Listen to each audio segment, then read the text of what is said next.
NDA में seat sharing को लेकर फंसा पेच। चिराग पासवान 40 सीटों पर अड़े, बीजेपी ने 25 सीटों की पेशकश की। मांझी भी चाहते हैं 15 सीट, बीजेपी तैयार नहीं।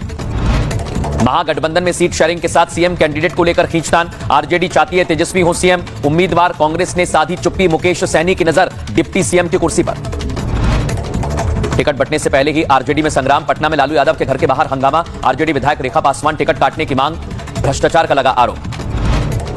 बिहार में एसआईआर को लेकर सुप्रीम कोर्ट में हुई सुनवाई। चुनाव आयोग ने कहा अब तक किसी भी एसआईआर पर आपत्ति नहीं जताई गई है, केवल दिल्ली के एनजीओ मचा रहे शोर। 9 अक्टूबर को अगली सुनवाई। बंगाल में एक और बीजेपी विधायक पर हमला। कुमार ग्राम बिट्टाबाड़ी में मनोज उरांव और पर टीएमसी के गुंडों ने अटैक किया। सुरक्षाकर्मी के साथ मारपीट। कल बीजेपी सांसद और विधायक पर हुआ था हमला। सनातन विरोधियों पर एक बार फिर सीएम योगी का अटैक। कहा जो लोग श्री राम को गाली देते हैं वो भगवान वाल्मीकि का करते हैं अपमान। ऐसे लोगों से सतर्क रहने की जरूरत। पाकिस्तान में सेना और आतंकियों की साठगांठ फिर बेनकाब। लश्कर आतंकी सैफुल्ला कसूरी ने आर्मी चीफ से भारत पर हमले की मांग की। प्रधानमंत्री नरेंद्र मोदी को भी दी धमकी।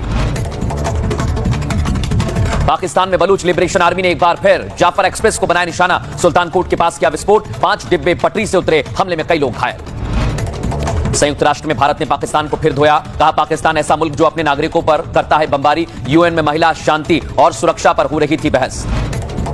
उत्तराखंड में मदरसा बोर्ड होगा समाप्त। राज्यपाल ने अल्पसंख्यक शिक्षा विधेयक को दी मंजूरी। जुलाई 2026 सत्र से नई शिक्षा नीति के तहत दी जाएगी शिक्षा।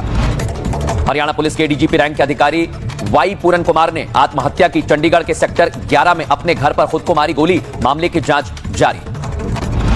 हिमाचल प्रदेश के बिलासपुर में बड़ा हादसा। बस पर गिरा पहाड़ का मलबा। मलबे में निकाले गए 15 शव। कुछ लोगों के और दबे होने की आशंका। मध्य प्रदेश में कोल्ड ड्रिंक सिरप से एक और मासूम ने तोड़ा दम। छिंदवाड़ा में अब तक 16 बच्चों की मौत। तमिलनाडु सरकार की रिपोर्ट में कोल्ड ड्रिंक सिरप में मिली खामियां। अभिनेत्री शिल्पा शेट्टी से धोखाधड़ी मामले में पूछताछ। ईओडब्ल्यू ने 4 घंटे से ज्यादा वक्त पूछताछ की। पति राज कुंद्रा समेत 5 लोगों के बयान दर्ज। मशहूर हेयर स्टाइलिस्ट जावेद हबीब पर कसा शिकंजा। यूपी के संभल पुलिस ने जावेद हबीब और उनकी टीम पर दर्ज किए 20 से ज्यादा मुकदमे। 2025 के लिए फिजिक्स के नोबेल पुरस्कार का ऐलान। इस साल 3 वैज्ञानिकों को सम्मान। जॉन क्लॉक, मिशेल डेकोरेट और जॉन मार्टिनिस होंगे सम्मानित। कटरा में माता वैष्णो देवी यात्रा रोकी गई। खराब मौसम के चलते श्राइन बोर्ड का फैसला। 8 अक्टूबर से फिर शुरू होगी यात्रा। अयोध्या में राम मंदिर के ध्वजारोहण समारोह में शामिल होंगे प्रधानमंत्री नरेंद्र मोदी। 23 से 25 नवंबर के बीच आयोजित होगा कार्यक्रम। कल नवी मुंबई अंतर्राष्ट्रीय हवाई अड्डे का उद्घाटन करेंगे प्रधानमंत्री मोदी। करीब 20,000 करोड़ की लागत से बना है यह भारत का सबसे बड़ा ग्रीनफील्ड एयरपोर्ट प्रोजेक्ट है।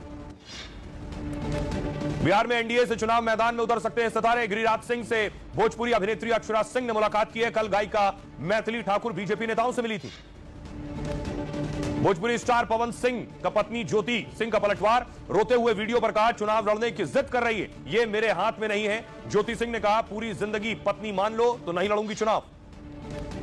मुख्य न्यायाधीश पर हमले के खिलाफ आम आदमी पार्टी और एनसीपी शरद गुट का विरोध प्रदर्शन। अखिलेश, तेजस्वी, केजरीवाल समेत विपक्ष के कई नेताओं ने हमले को बताया शर्मनाक।